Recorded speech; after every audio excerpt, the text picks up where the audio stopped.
Hi, and welcome to Comedy Recap. Today, we'll talk about the 1985 movie Mischief, starring Doug McKeon and Chris Nash. It's about two boys on the edge of adulthood going through a series of comedic events as they navigate into more confident, happy versions of themselves. There's so much more to it than that, though, so let's get into it. In 1956, we meet sex-obsessed 17-year-old Jonathan Bella of small-town Nelsonville, Ohio. He's as inexperienced as he is straight-laced and absolutely filled with hormones. He's hopelessly in love with the beautiful Marilyn McCauley, who's very much out of his league. Next door, Eugene Harborough and his father move in from Chicago, and the motorcycle-riding boy catches Jonathan's eye. Gene emulates a James Dean type, making him effortlessly cool in a way that Jonathan can't comprehend. It also means he's effortlessly good with the opposite sex. We get to know that he's trying to keep out of trouble. Gene says he was kicked out of his last school for lewd behavior and nosy parents and can't have that happen. They become quick friends as Gene vows to help him in his pursuits, wagering that he can get Jonathan laid by Marilyn within the month. They run into some early snags, as Jonathan is painfully uncool. They go to the fair together. At the kissing booth, Gene meets and catches the eye of Bunny Miller and Marilyn, while Jonathan only gets to kiss the nerdy Rosalie for a moment. He assures his new friend he only has eyes for Bunny, who's unofficially dating Kenny Brubaker, son of Nelsonville's most prominent businessman. Jonathan considers Kenny an entitled creep who uses his father's status to creep and bully others. Marilyn seems more interested in Gene than Jonathan, despite Jonathan's affections. She asks Gene out, much to the other boys' dismay. They hatch a plan to take the girls out on a double date to the drive-in theater. It's there that Kenny catches up with the boys, picking a fight which ends in Kenny and Gene playing chicken with their cars. Both boys end up worse for wear, but the relationship between Gene and his father, already strained, begins to crumble further. Gene is auspiciously missing the next day at school, and Bunny and Jonathan both are worried. Jonathan goes to Gene's window that night to check up on him, but Gene doesn't seem to want company.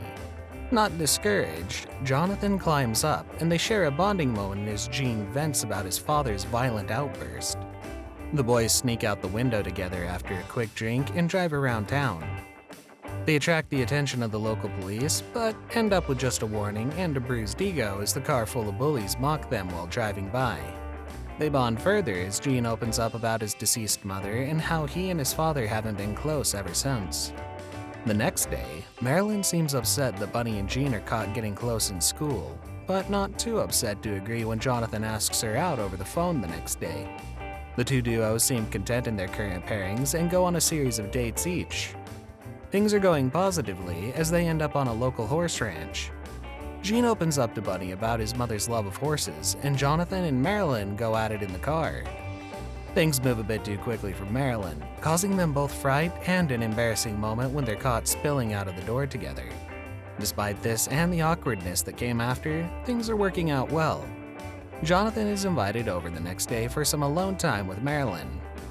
He manages to go all the way with his dream girl, only to be interrupted by reality as her parents come home early. So Marilyn tosses him to jump out the window. He unfortunately has a run-in with Marilyn's parents on the way out while stripped down to his boxers. Meanwhile, Gene is surprised to learn that when Bunny said she needed to stay at school, she had dinner with Kenny.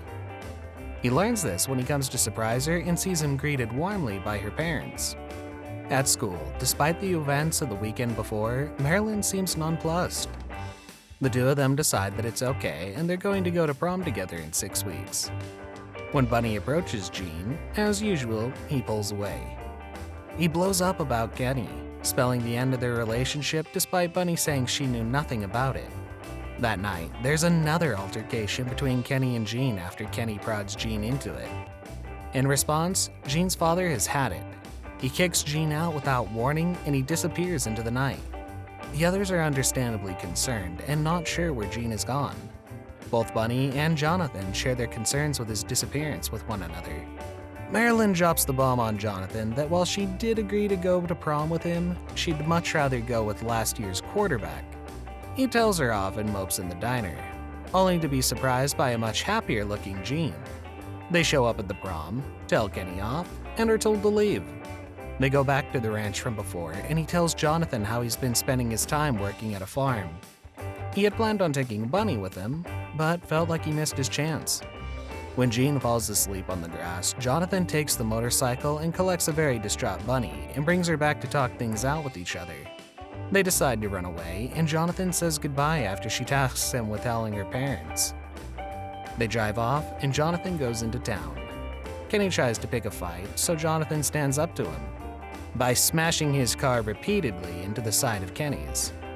The two start fighting with their vehicles until Kenny drives over the fire hydrant, completely ruining it.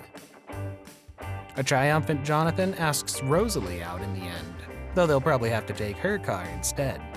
And that's going to wrap things up for today. Let us know your thoughts in the comments down below. And make sure to like and subscribe to the channel with notifications turned on. That way, you won't miss a single video.